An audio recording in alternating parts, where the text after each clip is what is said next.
Good evening all of you. मैं Bhadauria sir ना। तो कल हमारा एक लेक्चर था हड़प्पा सभ्यता पर, जिसमें बाद में माइक बंद हो गया था तो वो पूरा लेक्चर जो है स्पॉइल हो गया था। तो उसी को आज हम कंटिन्यू करेंगे, क्योंकि कल माइक चार्ज भी नहीं था।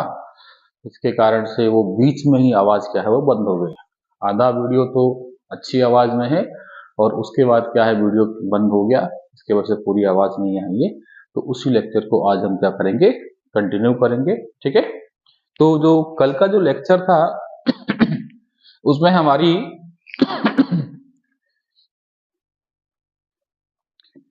है ना, यहाँ तक बात हुई थी विस्तार तक, और हड़प्पा सभ्यता पर हमारी चर्चा चल रही थी। और हड़प्पा सभ्यता के अंदर भी हमारी जो चर्चा है वो यहाँ पर चल रही थी, है ना।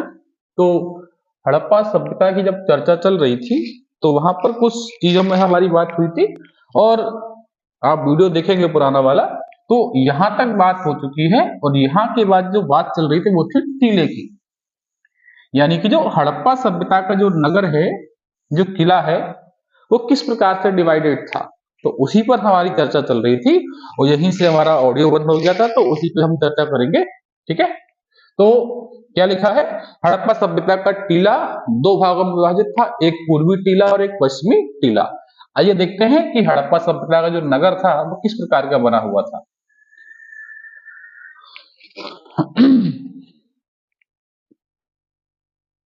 ठीक है,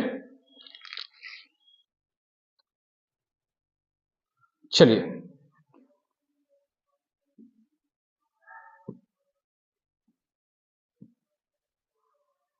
ठीक है। तो कल भी हमारी बात हुई थी लेकिन साउंड चला गया, तो हमने बताया था कि हड़प्पा सभ्यता का जो नगर था वो किस कुछ इस प्रकार से बना हुआ था।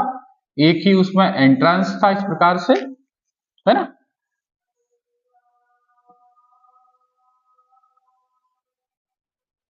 और अगर आप देखेंगे तो ये वाला जो हिस्सा है ये है हमारा पश्चिमी भाग, ये वाला हिस्सा था ये था हमारा पूर्वी भाग, ये हमारा एंट्रेंस है, यही कहीं स्नानागार और अन्नागार रहे हुए होंगे, है ना। तो इस प्रकार से हमारा हड़प्पा सभ्यता शहर जो है वो इस प्रकार से बसा हुआ था। इसे कहा गया पश्चिमी टीला और इसे कहा गया पूर्वी टीला, है ना। पश्चिमी टीले को दुर्ग टीला भी कहा गया। क्या कहा गया? दुर्ग टीला। और वहीं अगर आप पूर्वी टीले की बात करोगे तो इसको नगर टीला कहा गया। ठीक है, ये था आपका नगर टीला।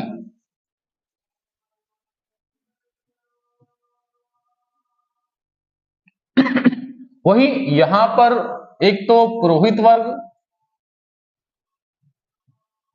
और दूसरा व्यापारी वर्ग।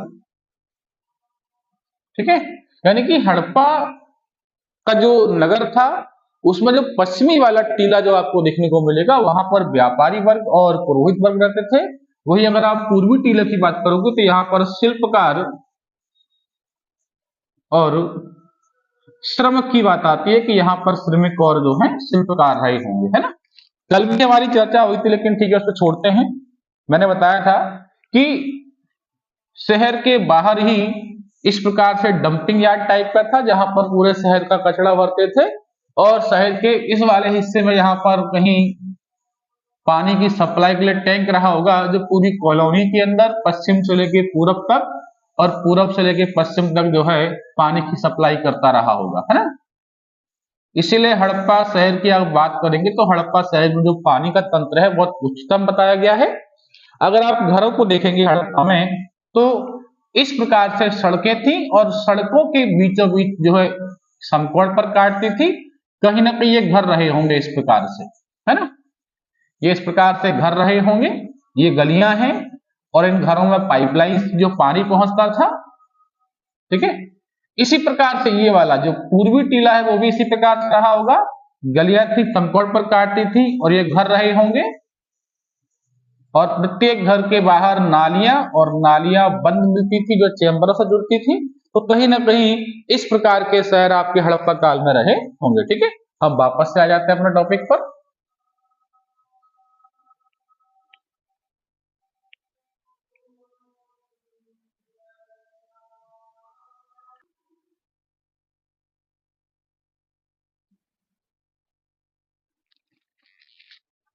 चलिए, तो वापस से आ जाते हैं। कुछ समस्या थी इंटरनेट की, इस तरह से ये हुआ। ठीक है, तो आपको समझ में आ गया। यानी कि हड़प्पा सभ्यता का जो नगर था वो दो भागों में, पूर्वी टीला और पश्चिमी टीला। पश्चिमी टीला कहां पर था, पूर्वी टीला कहां पर था, पश्चिमी टीले में कौन था, पूर्वी टीले में कौन था, अब बात करते हैं। ठीक है, इसी क्रम में आप देखेंगे तो पूर्वी टीला को नगर टीला कहा गया और पश्चिमी टीला को दुर्ग टीला कहा गया, और उसे एबी माउंट नाम दिया गया।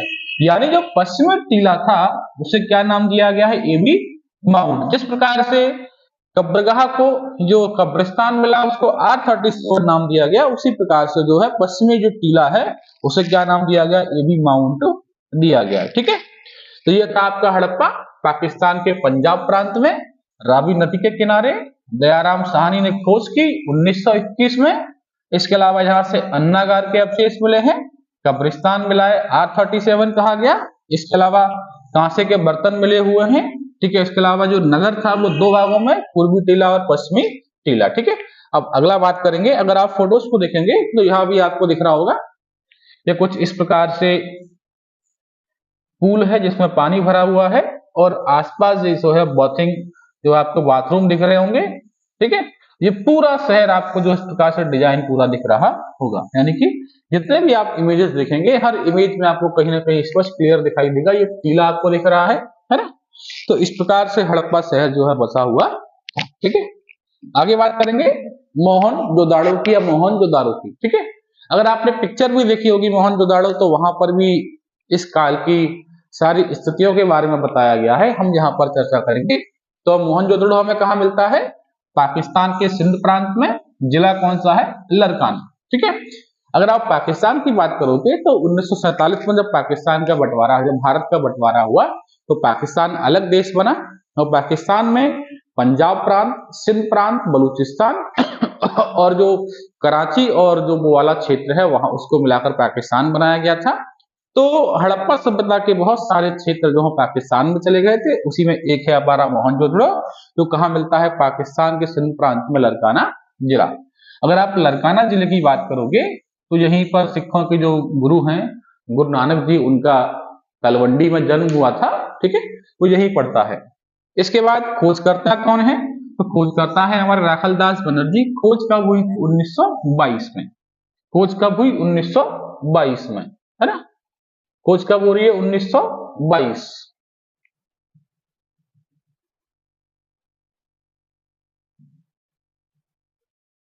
क्या हो गया भाई, कहाँ चला गया ये।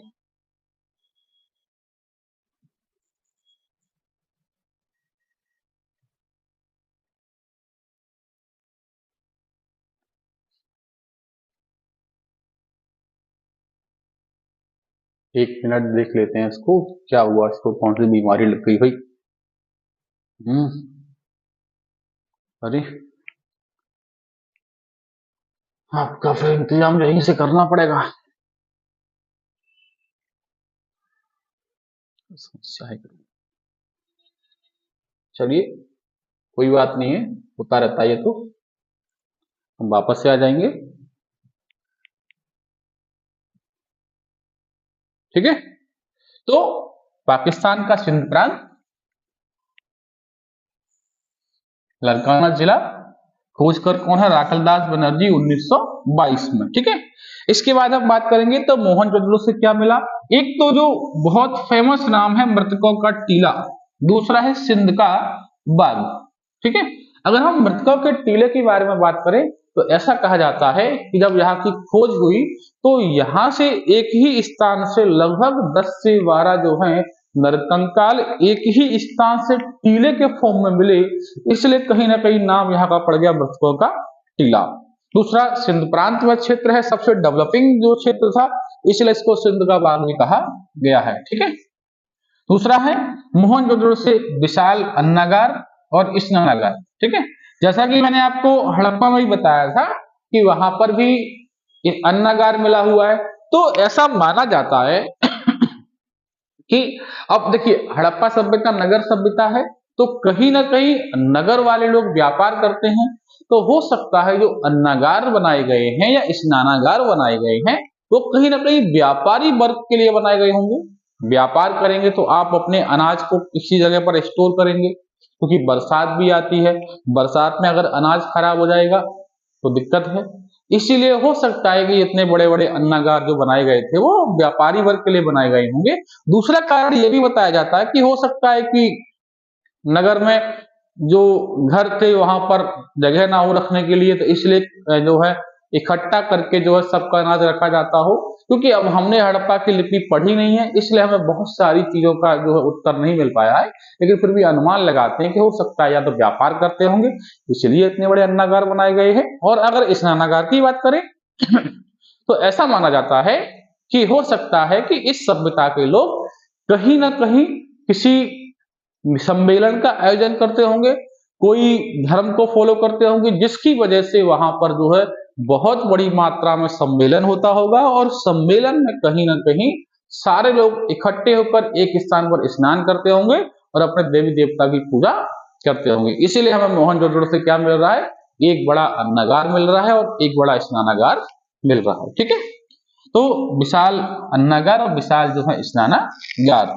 वही हमें हड़प्पा मोहनजोदड़ो से क्या मिला है, एक तो कांसे की नृत्य करती हुई मूर्ति, दूसरा योगी वाली दाढ़ी, है ना, दाढ़ी वाले योगी की मूर्ति भी हमको मिल रही है। जिस प्रकार से आपने देखा होगा भगवान नटराज की मूर्ति अगर आपने देखी हो तो भगवान नटराज जो है आपको तांडव करते हुए दिखाई देंगे, और तांडव की मुद्रा को ही नटराज की मूर्ति कहा जाता है। भगवान नटराज शिव का ही जो है एक रूप है।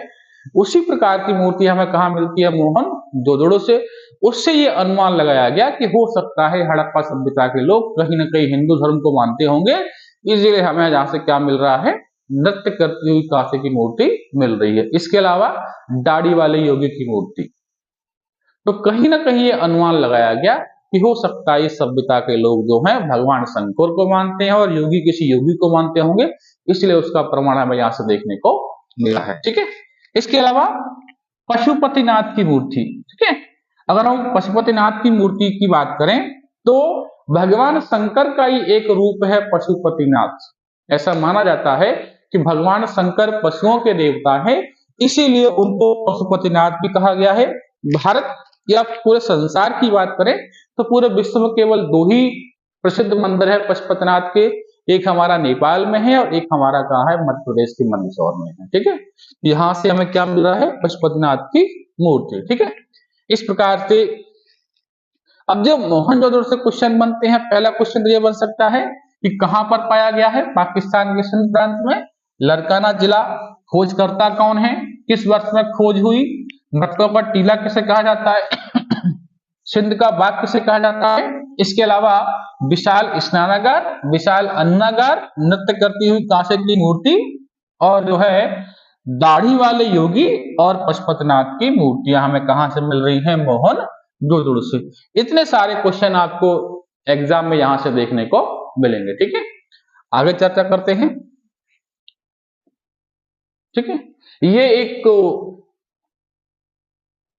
एनिमेशन के द्वारा जो बनाया गया है, कुछ इस प्रकार का शहर रहा होगा, कुछ इस प्रकार का बाथरूम रहा होगा। ये आप देख रहे हैं, ये बीच में पानी भरा हुआ है, ये जो है वॉशरूम है, यहाँ पर लोग नहाते होंगे। ठीक है, उसी प्रकार का जो रियल इमेज आपको यहाँ देखने को मिलेगी, ये मोहनजोदड़ो के एक वॉशरूम की ही है या स्नानागार की है। ठीक है, इसके बाद अगला है आपका चनुझड़ो। चनुझड़ो कहाँ मिलता है, तो पाकिस्तान का सिंध प्रांत और नवाबशाह जिला। जिला कौन सा है, पाकिस्तान का नवाबशाह, पाकिस्तान का नवाबशाह जिला और पाकिस्तान का सिंधु प्रांत। नदी है सिंधु नदी, है ना, इसीलिए तो नाम पड़ा सिंधु घाटी सभ्यता, क्योंकि ज्यादातर नगर जो हैं हड़प्पा सभ्यता के कहां से मिल रहे हैं, सिंधु नदी के किनारे मिले हैं। ठीक है, तो ये भी कहां पर है, सिंधु नदी के किनारे। खोजकर्ता कौन है, तो हमारे गोपाल मजूमदार। ठीक है, अगर हम साक्ष्यों की बात करेंगे तो यहां से हमें एक किला प्राप्त हुआ है, इसके अलावा गुड़िया निर्माण का कारखाना और लिपस्टिक के प्रमाण मिले हैं, और जो सुंदरता के सामान प्राप्त हुए हैं। इससे यह भी अनुमान लगाया गया कि हड़प्पा सभ्यता के लोग भी कहीं ना कहीं सौंदर्यीकरण के लिए लिपस्टिक, पाउडर और बाकी के सामान का प्रयोग करते होंगे, क्योंकि यहां से क्या मिल रहा है, लिपस्टिक के प्रमाण मिल रहे हैं। ठीक है, इसके बाद अगला है हमारा लोथल। लोथल कहां पर है, तो गुजरात के काठियावाड़ में भोगवा नदी के किनारे। ये क्वेश्चन एमपीपीएससी में कई बार पूछा गया है ना, एमपीपीएससी कि लोथल किस नदी के किनारे है, तो लोथल है हमारा भोगवा नदी के किनारे, ठीक है।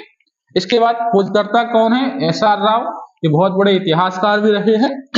अगर हम लोथल की बात करेंगे तो यहां से हमें बंदरगाह मिला है, बाकी किसी भी हड़प्पा सभ्यता के नगर से यहाँ बंदरगाह नहीं मिला है, लेकिन अगर हम लोथल की बात करें तो लोथल से हमें क्या मिलता है, बंदरगाह मिलता है।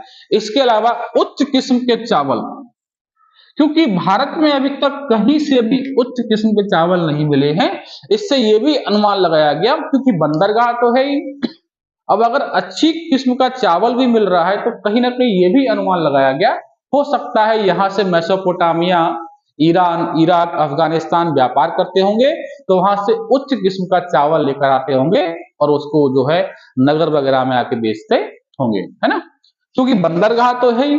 अब उस काल में बंदरगाह का प्रयोग क्या है, सीधी सी बात है, व्यापार के लिए है, क्योंकि नगर सभ्यता है, व्यापार पर आधारित है, तो व्यापार ही करते हैं, तो व्यापार का प्रमाण भी मिला है, सुमेरियन सभ्यता की मोहरें भी मिले हुए हैं, जो है सिक्के भी मिले हुए हैं, तो इससे ये अनुमान लगाया गया कि लोथल पर बंदरगाह है, यहां से व्यापार करते होंगे, इसीलिए हमें यहां से क्या मिल रहा है, उच्च किस्म चावल जो किसी बाहर देश से आए होंगे। इसके अलावा घोड़े के प्रमाण और मिट्टी का हल, देखिए अगर हम घोड़े के प्रमाण की बात करें तो एक मत, जब आप पतन की बात करेंगे तो एक मत ये भी आया था कि हड़प्पा सभ्यता के पतन का कारण जो है आर्य रहे थे, क्योंकि आर्यों का प्रिय पशु घोड़ा है, तो इसी से अनुमान लगाया गया कि हो सकता है, क्योंकि अब एक जगह युगल बहुत सारे नरकंकाल मिले, तो ये अनुमान लगाया कि हो सकता है कि आक्रमण हुआ होगा, एक ही जगह लोग मारे गए होंगे तो दफना दिया गया होगा। दूसरा मत यह है घोड़ा मिल रहा है, अब उस काल तक घोड़ा केवल आर्यों के पास था, इसीलिए एक मत लगाया गया कि हो सकता है द्रविड़ सभ्यता पर आर्यों ने आक्रमण किया होगा, जिसके कारण से आर्य जो द्रविड़ों का पतन हो गया है। तो क्या मिल रहा है, घोड़े का प्रमाण। इसके अलावा मिट्टी का बना हुआ हल, एक खिलौने के तौर पर आप हमने भी जो है खिलौने से खेले होंगे, जो ग्रामीण क्षेत्र के लोग हैं वहां पर क्योंकि खिलौने पहुंच नहीं पाते हैं शहरों से, इसीलिए गांव में मिट्टी की गुड़िया है, मिट्टी के खिलौने बहुत सारे बनाए जाते हैं। मैंने भी जो है जब मैं गांव में था तो वहां पर मैंने भी कई बार मिट्टी के ट्रैक्टर बनाता था, ट्रॉली बनाता था, उसमें पहिए लगाकर और फिर उससे खेलता था, बिल्कुल जैसा आज का ट्रैक्टर, उसी प्रकार से एक रस्सी लेकर उसकी स्टीयरिंग बनाते थे और स्टीयरिंग को पहियों से जोड़ते थे, जैसे ही आप स्टीयरिंग घुमाओगे तो पहिए जो है आगे पीछे जो घूमने लगते थे। तो इसी प्रकार के खिलौने हमें कहां से मिल रहे हैं, आपके लोथल से मिल रहे हैं, ठीक है। आगे देखते हैं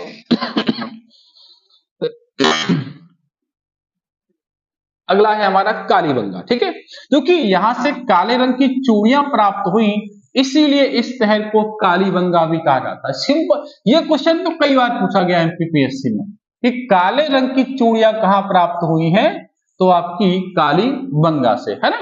काले रंग की चूड़ियां कहां से मिल रही है, कालीबंगा से। कालीबंगा कहां है, राजस्थान के हनुमानगढ़ जिले में। नदी कौन सी है, घग्गर नदी।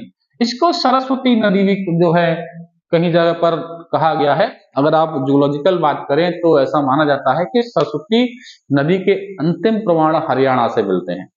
अगर आप धार्मिक बात करेंगे तो धार्मिक ग्रंथ ये कहते हैं कि गंगा, यमुना और सरस्वती का संगम कहां पर है, इलाहाबाद में है, लेकिन जूलॉजिकल आधार पर माना जाता है कि सरस्वती में जो है हरियाणा में सरस्वती के अंतिम प्रमाण जो है देखे गए, है ना। तो वही है आपकी घग्गर नदी। खोजकर्ता कौन है, तो खोजकर्ता है हमारे अमलानंद घोष। यहां से हमें क्या मिला है, यहां से हमें जुता हुआ खेत मिला है। क्या मिला है, जुता हुआ खेत। इसके अलावा अग्निकुंड के प्रमाण क्या मिले हैं, अग्निकुंड के प्रमाण। इससे यह भी अनुमान लगाया गया कि हो सकता है इस सभ्यता के लोग भगवान तक अपनी बातों को पहुंचाने के लिए हवन का प्रयोग करते होंगे और हवन के लिए आहुति देने के लिए अग्निकुंड बनाया जाता होगा। तो आप वैदिक पीरियड पढ़ेंगे, वैदिक पीरियड में ऋग्वैदिक काल पढ़ेंगे, तो आप वहां पर देखेंगे कि वहां पर जो मनुष्य है वो अपनी बातों को भगवान तक रखने के लिए जो है हवन का प्रयोग करता था और हवन में मंत्र और ऋचाओं की आहुति देकर अपनी बात को भगवान तक जो है रखता था, ठीक है। तो यहां से हमें क्या मिल रहा है, अग्निकुंड के प्रमाण। अगला है आपका बनावली। बनावली हमारा हरियाणा के हिसार में है। बनावली कहां पर है? हरियाणा के हिसार में, है ना। घग्गर नदी के किनारे। खोजकर्ता कौन है? रविंद्र बिष्ट। कौन है? रविंद्र बिष्ट। ठीक है। यहां से हमें मिट्टी का बना हुआ हल खिलौने के रूप में प्राप्त हुआ। क्या प्राप्त हुआ है? मिट्टी का बना हुआ हल खिलौने के रूप में। ठीक है, तो ये आपका बनावली हो गया।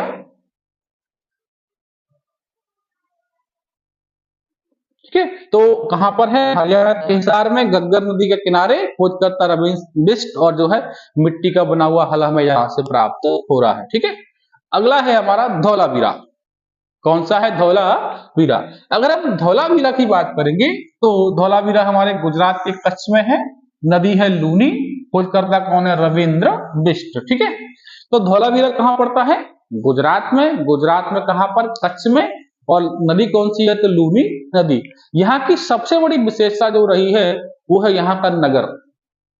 हड़प्पा सभ्यता के सभी नगर दो भागों में डिवाइडेड है, जबकि यहाँ का नगर तीन भागों में डिवाइड। यही क्वेश्चन कई बार जो है कई सारे एग्जाम में पूछा गया है।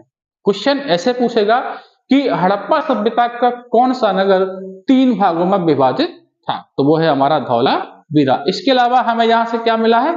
जल निकासी तंत्र। जो हड़प्पा सभ्यता की एक प्रमुख विशेषता है कि ड्रेनेज सिस्टम। ठीक है, तो ड्रेनेज सिस्टम। दूसरा, नगर तीन भागों में विभाजित है। और तीसरा जो महत्वपूर्ण जो जहां से प्रमाण मिला है वो है हमारा स्टेडियम, यानी खेलने के लिए स्टेडियम का प्रमाण भी हमें यहां से क्या है? मिलता है। ठीक है, तो सभी नगर दो भागों में विभाजित है, जबकि धौलावीरा एकमात्र ऐसा शहर है जो तीन भागों में क्या है? विभाजित है। इसके अलावा हमें यहाँ से क्या मिल रहा है? स्टेडियम के प्रमाण मिल रहे हैं। ठीक है, क्या मिल रहा है? यहां से हमें स्टेडियम के प्रमाण मिलते हैं। और जल निकासी तंत्र, जैसा मैंने आपको बताया था कि एक तो धौलावीरा तीन भागों में विभाजित है, दूसरा स्टेडियम, तीसरा जल निकासी तंत्र, और तीसरा जो चौथा वो आपको क्या है कि ये शहर जो है तीन भागों में डिवाइडेड है। ठीक है, इसके बाद अगला है हमारा हड़प्पा सभ्यता की लिपि। ठीक है, क्या है? हड़प्पा सभ्यता की हमारी लिपि। ठीक है, हड़प्पा सभ्यता की हमारी लिपि। ठीक है, तो अगर हम हड़प्पा सभ्यता की लिपि के बारे में बात करेंगे, देखिए भारत में बहुत सारी लिपियां पढ़ी गई हैं और बहुत सारी लिपियां ऐसी हैं जिन्हें आज तक पढ़ा नहीं जा सका है। उसी में से एक है हमारी हड़प्पा लिपि। अगर हम हड़प्पा लिपि के बारे में बात करेंगे तो हड़प्पा लिपि को आज तक नहीं पढ़ा जा सका है। उसका वही कई सारे कारण हैं, क्योंकि उसकी भाषा अलग थी, उनकी लिपि चिन्ह अलग हैं।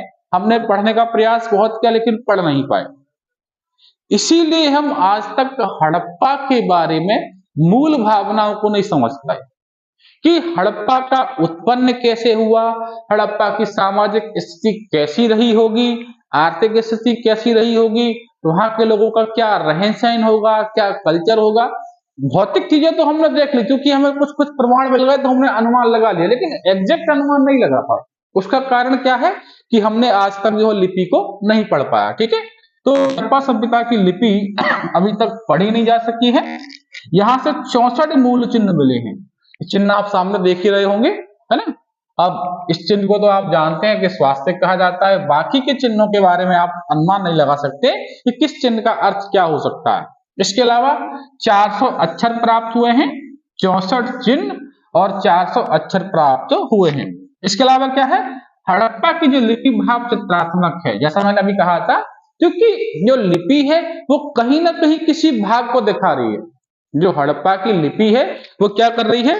कहीं ना कहीं किसी भाग को दिखा रही है। इसलिए हड़प्पा की लिपि को भाव चित्रात्मक लिपि जो कहा गया है। और ये लिपि दाएं से बाएं लिखी जाती है। कैसे लिखी जाती? दाएं से बाएं, है ना। अगर आप हिंदी की बात करेंगे तो हिंदी बाएं से दाएं लिखते हैं और हड़प्पा की लिपि दाएं से बाएं लिखी जाती, यानी कि यहां से इस तरफ। हिंदी कहां से लिखते हैं? यहां से इस तरफ, और ये लिपि इधर से इस तरफ जो लिखी जाती है। इसके अलावा हड़प्पा लिपि में हमें क्या मिला है? शैलखड़ी और तांबे के गुटका प्राप्त हुए हैं। क्या प्राप्त हुए हैं? शैलखड़ी और तांबे के गुटका प्राप्त हुए हैं। ठीक है, चलिए अब ये तो हमारे हड़प्पा के शहर हो गए। अब हम बात करेंगे हड़प्पा काल की स्थिति कैसी थी, सामाजिक स्थिति, आर्थिक स्थिति और राजनीतिक स्थिति के बारे में। ठीक है, चलिए आगे बढ़ते हैं। तो